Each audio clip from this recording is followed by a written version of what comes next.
Kalaboso ang 3 individual sa isinagawang bypass operation ng mga otoridad sa bayan ng Nara, Palawan.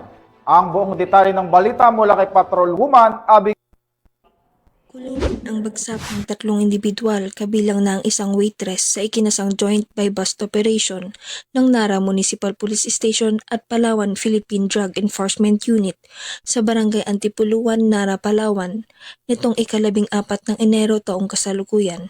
Kinilala ang mga naarestong suspect na sina alias Gina, 28 taong gulang, residente ng Barangay Princess Urduha, Nara, Palawan; alias Minerva, 32 taong gulang, waitress, residente ng Barangay Buriraw, Nara, Palawan; at alias Ray, 37 taong gulang, residente ng Barangay Irawan, Puerto Princesa.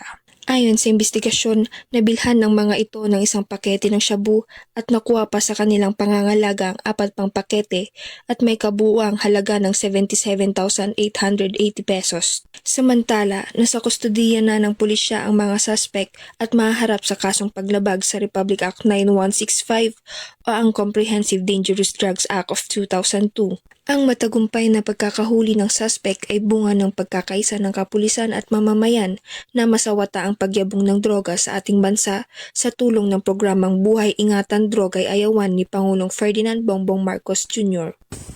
Mula dito sa Calapan City, Oriental Mindoro, ako ang iyong Police News Network Correspondent, Patrolwoman Abigail Vinato, alagad ng batas, tagataguyod ng balitang pulis.